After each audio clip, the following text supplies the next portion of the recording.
Goeiedag beste kijkers en luisteraars van Cultuur TV. Welkom bij een nieuwe aflevering van Nieuws van Vandaag. Datum van vandaag is dinsdag 9 juni 2026. Mijn naam is Ayush Gurdial, uw verslaggever voor vandaag. GBB kan met tekort van SRD 96 miljoen voor de uitvoering rechterlijke spraken.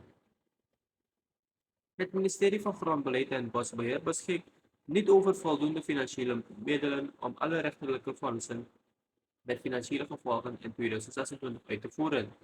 Uit de begrotingstukken blijkt dat het ministerie naar schatting 128 miljoen SRD nodig heeft, terwijl slechts 32 miljoen binnen de begroting beschikbaar is gesteld.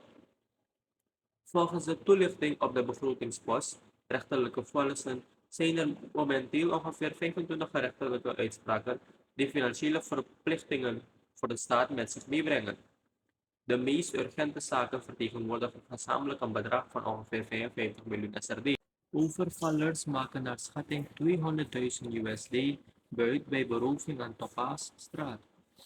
Een groep van 5 gewapende mannen heeft vanmiddag een roofoverval gepleegd aan de Topazstraat, waarbij een aanzienlijk geldbedrag werd buitgemaakt. Volgens voorlopige informatie gaat het om een bedrag van ongeveer 200.000 US-dollar.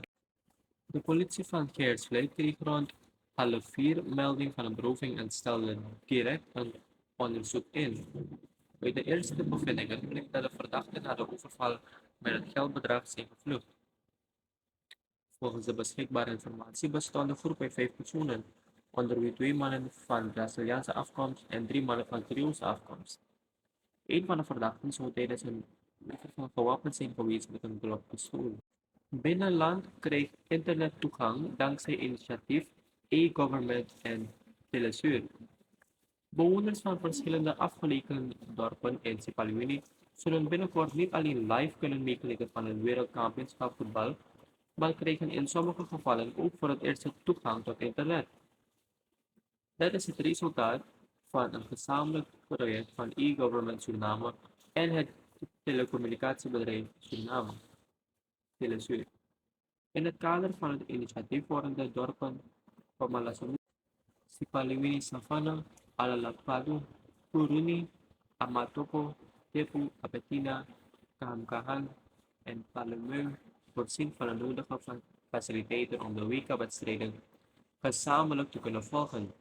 Daarbij gaat het onder meer om internetconnectiviteit, televisietoestellen en draagbare stroomvoorzieningen. Het project heeft echter een bredere doelstelling dan alleen het toegankelijk maken van sportuitzendingen. Voor de dorpen Comalasamudu, Sipaliwini, Savannah, Alalapado, Kuruni en Amatopo betekent het initiatief ook de introductie van internettoegang bij een gemeenschap. Security guard gewond bij steekincident aan Van Koekerhuisstraat. Bij de kruising van de Dr. Samuel Cafiludestraat en de Van de Koekerhuisstraat in de omgeving van Manila Inn heeft zich vanochtend een steekincident voorgedaan waarbij een security guard gewond is geraakt. Volgens de eerste informatie deed een slachtoffer aan gifgifte van mishandeling tegen een nog onbekende verdachte. De man liep daarbij een steek- of snijverwonding op aan de linkerhandpalm ter hoogte van de pink. De verdachte zou tijdens het incident gekleed zijn geweest in een crèmekleurige trui en een korte broek. Na de aanval is hij in onbekende richting gevlucht. De politie is inmiddels een onderzoek gestart om de toedracht van het incident te achterhalen en de verdachten op te sporen. Snellere bankoverschrijvingen met ingebruikname eerste fase SNAPS Fast Payments. Het betalingsverkeer in Suriname heeft een belangrijke moderniseringsstap gezet met de ingebruikname van de eerste fase van het Suriname National Electronic Payments System Fast Payments. De Centrale Bank van Suriname en de Surinaamse Bankiersvereniging, die de lokale commerciële banken vertegenwoordigt, hebben de nieuwe fase vandaag officieel in werking gesteld. Met deze uitbreiding wordt de verwerking van de interbankaire overmakingen binnen kantooruren aanzienlijk versneld. Het initiatief vormt een nieuwe stap in de verdere modernisering van het nationale betalingsverkeer en moet bijdragen aan een efficiënter en toekomstbestendiger financieel systeem. SNAPS is sinds 2015 het nationale elektronische betalingssysteem van de Centrale Bank van Suriname. Het systeem faciliteert veilige en efficiënte verwerking van betalingen en ontvangsten tussen de overheid, banken en andere financiële instellingen in het land. De regering wil dak- en thuislozen actief opvangen met nieuwe aanpak.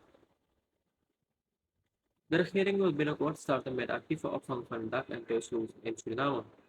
Minister André Misikaba van Volksgezondheid, Welzijn en Arbeid stelt dat wordt gewerkt aan een opvangstructuur met aparte trajecten voor mensen met psychische aandoeningen en personen die door sociale omstandigheden actief zijn geraakt.